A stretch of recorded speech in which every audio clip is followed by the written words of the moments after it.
एक मित्र ने पूछा है,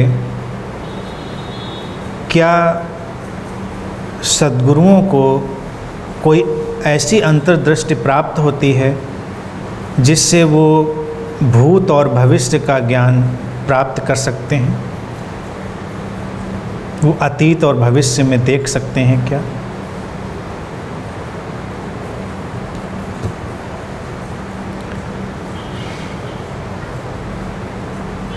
सद्गुरु एक वो व्यक्ति है या एक एनलाइटेंड पर्सन वो व्यक्ति है जो अतीत और भविष्य से बाहर हो गया है, जो अब वर्तमान में है।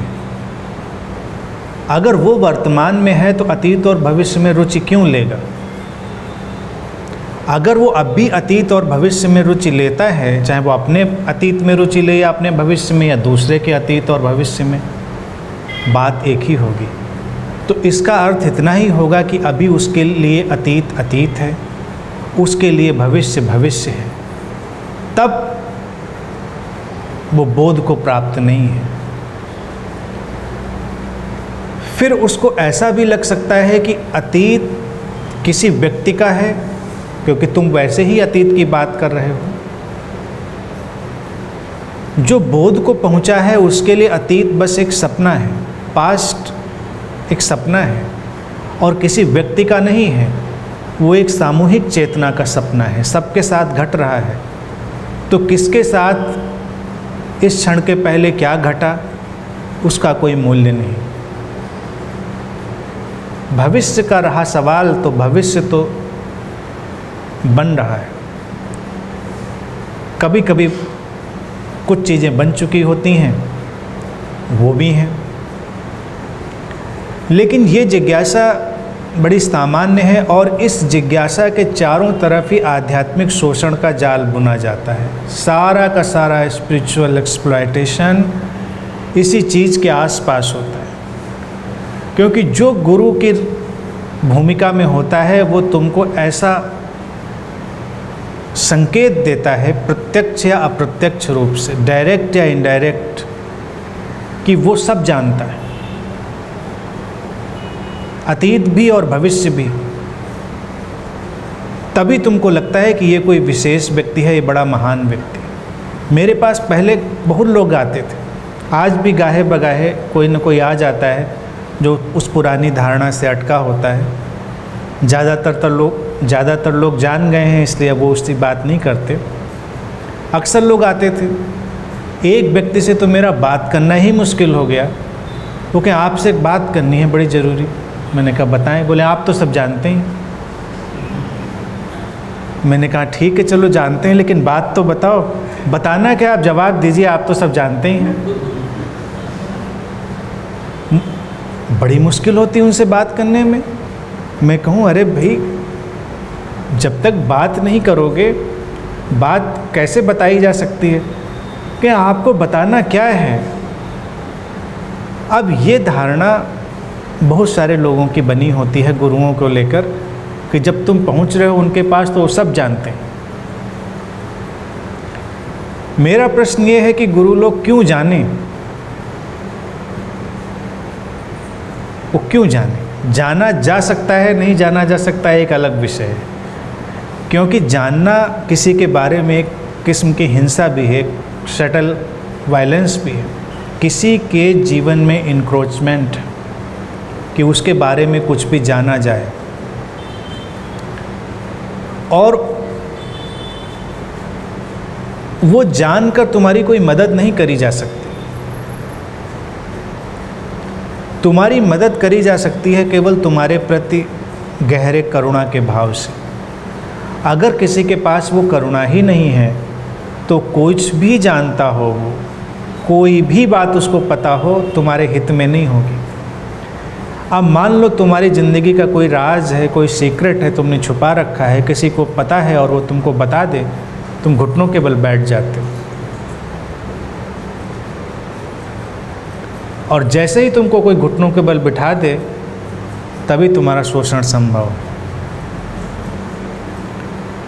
इस बात पर, इस प्रश्न के पीछे जाकर अगर आप देखेंगे तो मेरा उत्तर यह है कि तुमको भी जानने की ज़रूरत नहीं होनी चाहिए, क्योंकि एक चीज़ तुमको समझ लेनी चाहिए कि जिस परिस्थिति में तुम्हारे जीवन में जो हुआ या तुमने जो किया, वो उस परिस्थिति की समझ, उस परिस्थिति की ऊर्जा, उस परिस्थिति का कॉम्बिनेशन था। वो हुआ तुमसे, लेकिन अब जो तुम हो वो उससे बिल्कुल अलग हो, तुम उसके हिस्से नहीं हो। तो तुम्हारे लिए वो सपना ही था। अपने सपने से बंधे रहने का कोई औचित्य नहीं। अतीत को तुम जानोगे भी तो क्या जानोगे अतीत को? उसमें कुछ भी जानने जैसा नहीं है। इसलिए किसी को ये जिज्ञासा होनी ही नहीं चाहिए। एक आध्यात्मिक व्यक्ति जैसे ही ये जिज्ञासा करता है वो एक दुष्चक्र में उलझ जाता है। ज़्यादातर लोगों का तो आध्यात्मिक लोगों के पास जाने का, गुरुओं के पास जाने का एक ही उद्देश्य होता है कि कुछ भविष्य का पता चल जाए, या वो हमारे भविष्य का कुछ हिसाब किताब बिठाकर कुछ उसको संभाल देंगे। तुम्हारा भविष्य बनेगा तुम्हारे वर्तमान से। अभी इसी क्षण जो तुम सोच रहे हो, समझ रहे हो, जो तुम कर रहे हो, उससे इसको कोई और बदल नहीं सकता, किसी के हाथ में नहीं। लेकिन फिर गुरु लोग ये तुमको भी मैसेज देते हैं डायरेक्ट इनडायरेक्ट कि हाँ वो तुम्हारे भविष्य का नियंत्रण कर सकते हैं। तो तुम प्रार्थनाएं करते हो कि बस आप देख लीजिएगा, और वो प्रार्थनाएं वैसी होती हैं जब तुम एग्जामिनेशन में अपनी कॉपी पे लिख चुके होते हो अपना आंसर और फिर प्रार्थना करते हो।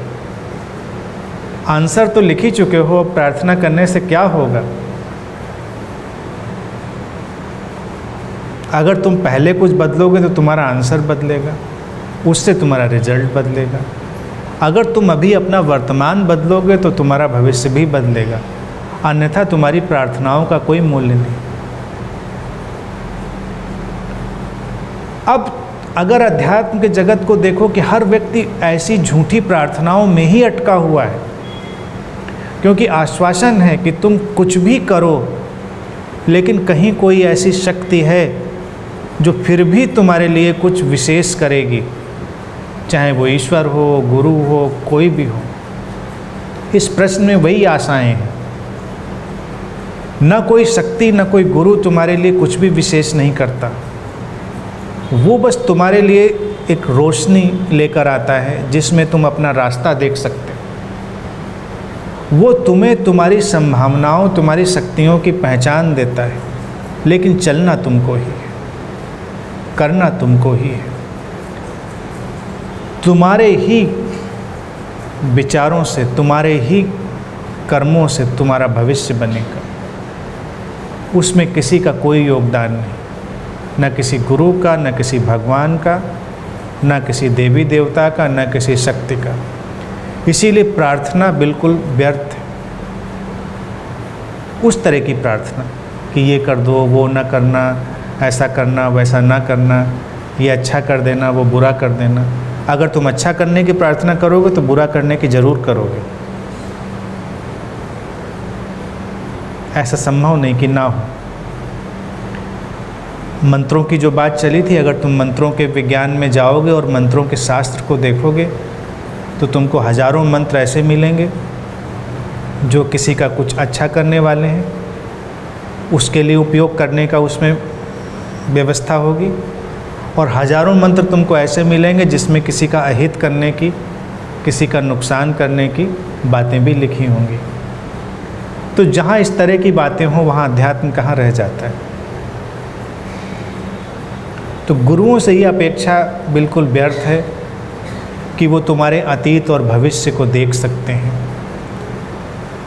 वो तो तुम्हें तुम्हारे सपने से बाहर लाने का काम करेंगे। तुमने जो जीवन अब तक जिया वो बस एक सपना है, और अगर तुम उस सपने से बाहर आओगे तभी कर्मों से बाहर आओगे, अपने कर्मों की श्रृंखला से बाहर आओगे।